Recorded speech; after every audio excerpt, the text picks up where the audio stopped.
fresh water na pool. So, kulay itim, pero it's because of the rocks lang. The pool is very clean, the water is very clean. And then we also have the chapel. So, these are the facilities that we are handling. Now, we also have other facilities management, yung tour operations and VIP services. So, this is the office with which your faculty coordinated the AEC namin to get their tour guide and facilitate whatever tours you will be having inside the Freeport.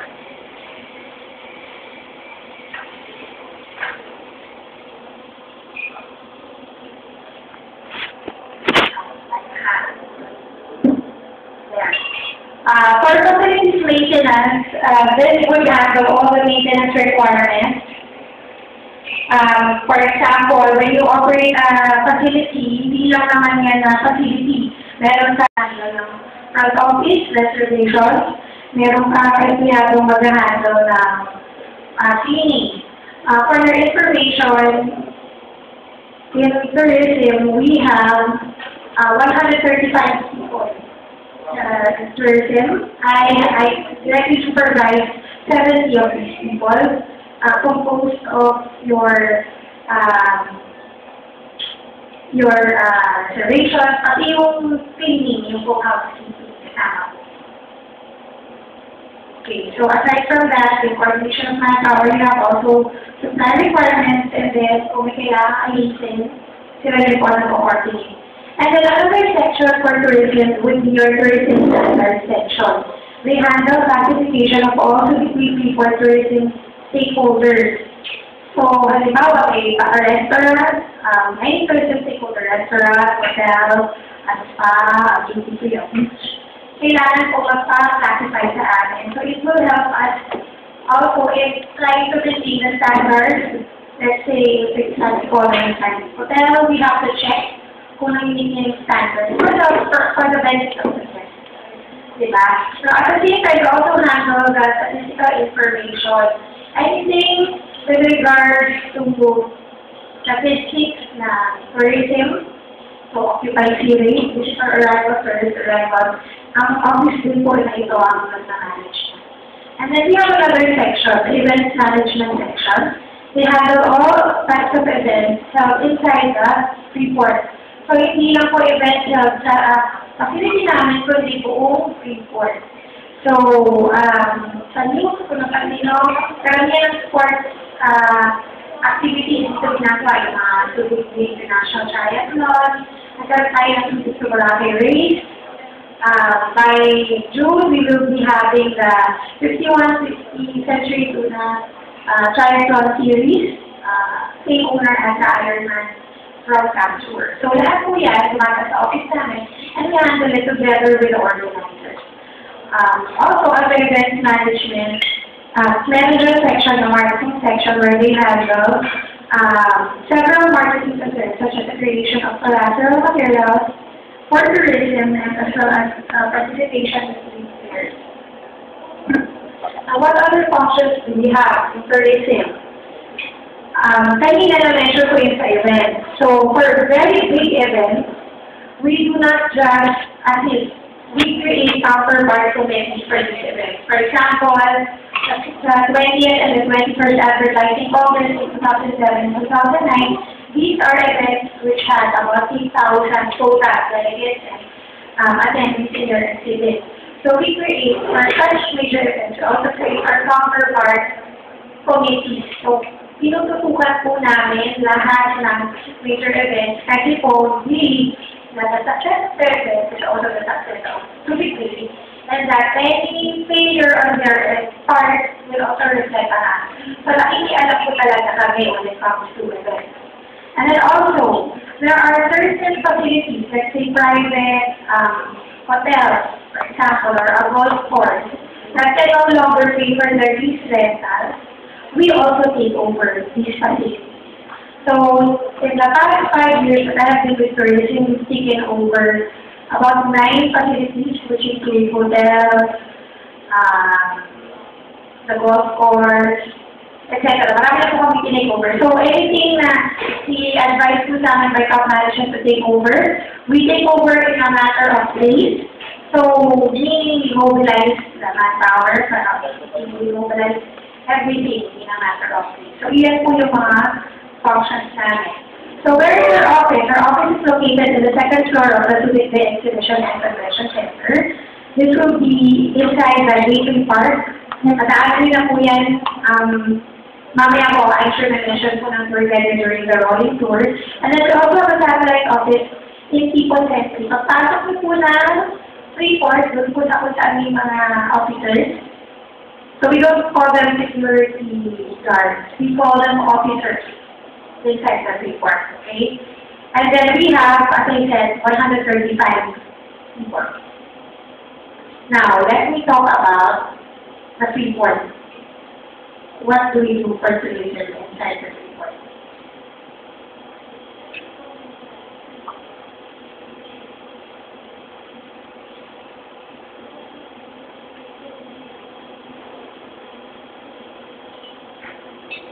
Nakakain na ba kayo? Natunawan naman kayo? Nakatipid? Baka dumadali kayo pa siya. Yes, may question na.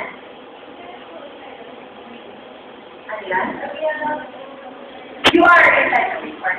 The former base is the full Freeport. Diba, dati siya ang Subic Naval Base. So, ngayon, it's the Subic Bay Freeport Flow. You are inside the Freeport. So, once you exit yung gate, nasa along of the base. Yes. Yung SBMA, it's the Subic Bay Metropolitan Authority. We are the government agency handling the management of all properties inside the Subic Bay Freeport. Ito madalas na confuse ang lugar, Subic Bay Freeport. Ang authority, ang government agency, HBMA. Okay? Yes. Yung mga capacity, siya yung sa labas. Although dahil sa Freeport to, may portions na provinces na sakop na yan dun sa Freeport. So, may portion ng Zambales, portion ng Bataan.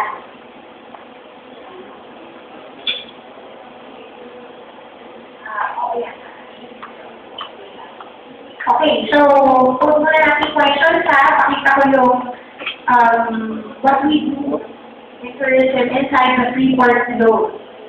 So, malinawa, SBMA yung agency, yung lugar is Subic Bay, the Freeport. Pwede natin Subic Bay kasi hindi pa rin Subic dahil may Subic Town sa labas. Ako confused yung mga tao. Okay, so I'm sure once you enter the cemetery, napansin yung difference. We have a well-preserved natural environment. You have your nature-based theme parks, your forest trails and jungle treks, you have mangroves, campsites, of course, your protected wildlife, and the Bay Area. So later sa rolling tour, may explain mo na mabuti yan sa tour guide. Now, we also have a unique combination of tourism attractions. So Subic Bay is one lifestyle destination for all to visit, enjoy, and explore. So we are not just a tourism destination. We also have a lot of people shifting from Manila to Subic to live here or to work here. Kasi the environment is very different. So, you can just imagine going to work every day, nadaanan mo yung forest, nadaanan mo yung ocean na kanita mo sa side. Okay, so yung housing areas natin, lahat yun madadaanan mo.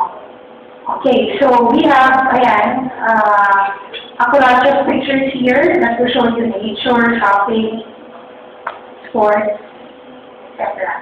Now, this wasn't updated yet, but I have here figures of tourist arrivals for 2009-2010. So, as you can see, there was a sharp increase from 4.1 to 5.4, which is equal to about 23%. So, FYI, for 2011, we had 4.6 million arrivals. Actually, hindi siya tourist arrivals. Visitor arrivals yan. So there is a distinction between the tourist and the visitor, right? Ano yung tourist? Ha? Matutulog kayo dito? Sorry. tayo. So, kung hindi siya matutulog, ito lang siya, visitor lang. Medyo harsh yung definition, pero for purposes of documentation and for purposes, yun yung definition natin. So, this is wrong, actually. Visitor arrivals yan. Meaning, you had 5.4 people passing through, so between 3 points, including those who stayed inside, or let's say tour. So for 2011, we had 4.6, bumaba po siya. Parang siya, national trend because of what happened during the hostage taking. Yung effect po niya, nag-flat ng 1. And then for events, in 2010, we had 354 events. We had close to this number in 2011 as well. So these would be events held inside the convention center, then also those being held in other tourism facilities and in other areas inside the Freeport. So any event po yan. And then participants. In 2010, we had 19,523 participants. Now, what facilities do we have? Inside the Freeport, we have 34 hotels, which is equivalent to 2,263 rooms. So, when we say rooms, we include the housing units, where one housing unit is considered one room. When it comes to organizers, here I consider one house as 3 rooms. Hindi siya dalawa. One house is 1 room. So this is basically understating. The 2,250 rooms would be very much conservative. And then we also have 57 restaurants, including restaurants which are located inside hotels such as this one. You have your spas, you have 18 duty-free shops. By duty-free shops, we mean the big ones, Royal, Pure Gold, Traders, as well as the smaller ones, yung mga Nike, Adidas, sana mapuntahan nila yun. So, yun, I'm sure ang target nitong unahin. Nag-free time ba kayo? Okay. And then also, of course, some agencies and other recreational facilities.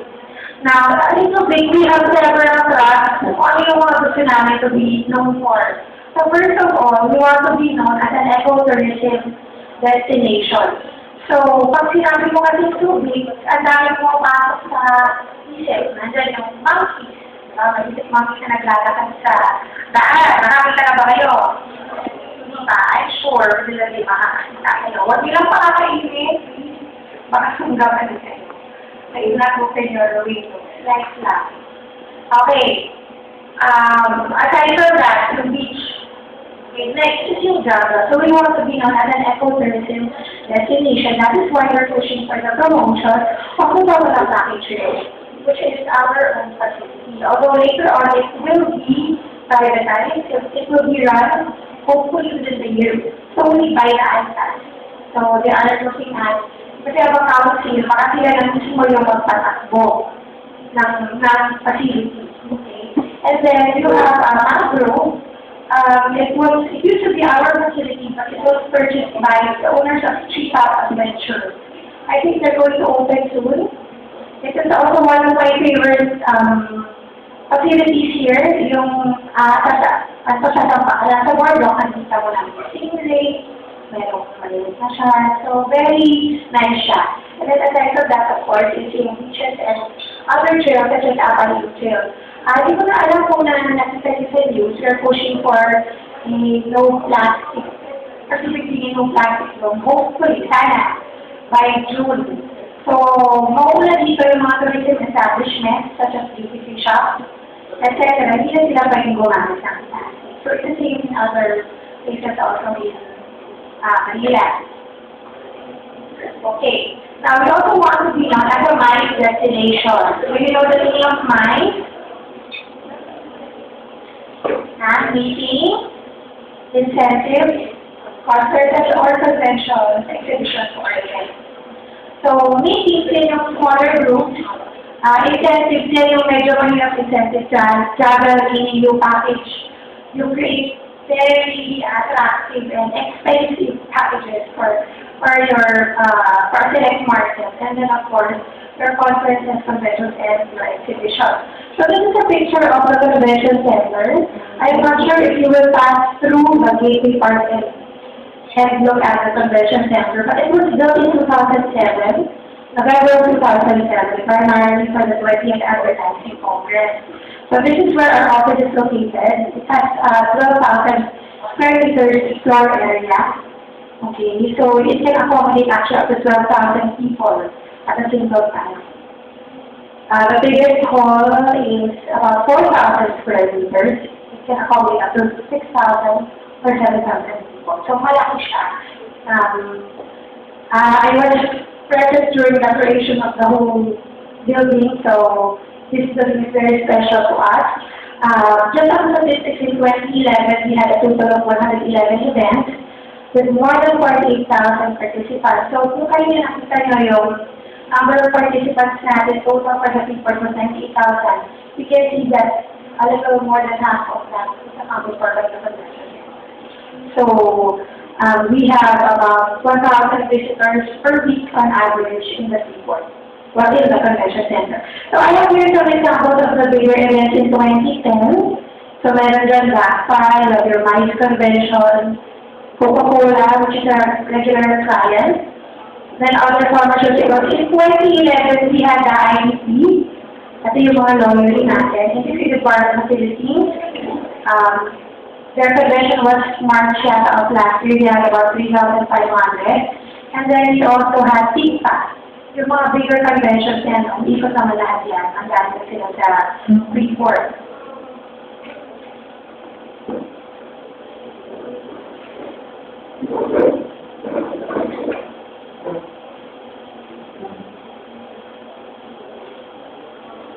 Next, as I said, we want to be known as a sports destination. So, ang dami na po triathlon na yung ginagawa.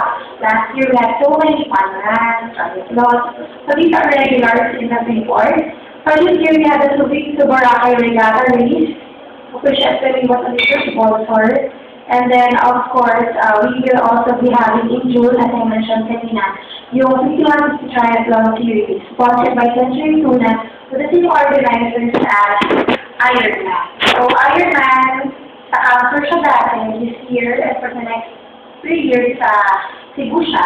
Pero ito, it's a leg of Ironman din, same organizers, dito siya for the next 3 years. Okay. Ito, hindi siya masyado, no? Pero Subic Base, a top dive site and a bird watching site. Sa bird watching, we are one of the recognized bird watching sites by the Department of Tourism. So, pwede nyo tanongin yung tour guide ninyo kung saan facility kayo dapat pumunta para makita ng certain birds.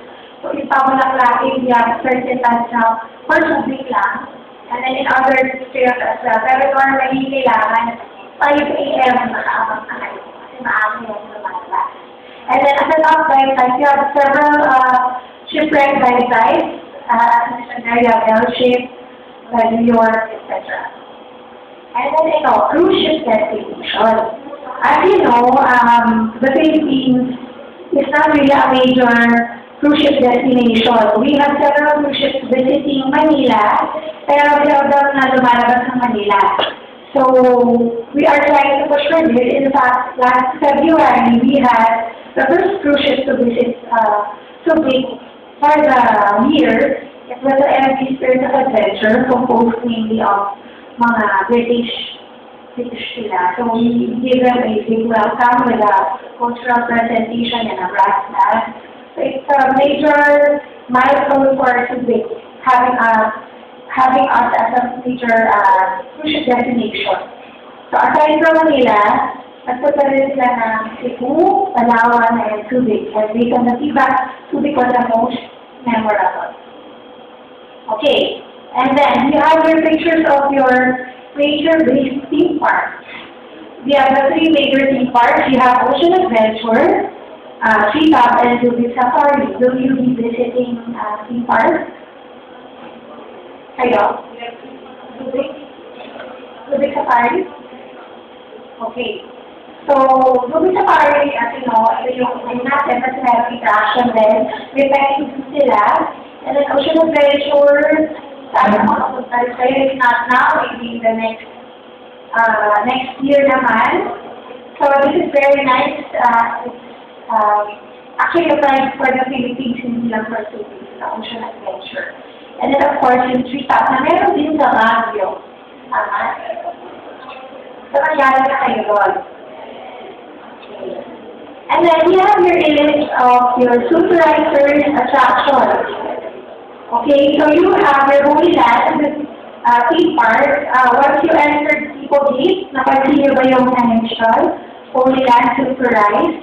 So it is actually a religious theme park that will feature also yung recreation area, may religious area, capital heritage area, may reflection center, may wellness center. Okay. And then we have also a golf course here, which is now being developed into a world-class golf course. Ito nakalagay pangalan ko, but they changed their name to the Leisure World. They're currently trying to fix their golf course. I'm not sure if they're going to see this. We only have one golf course at present, but we have a lot of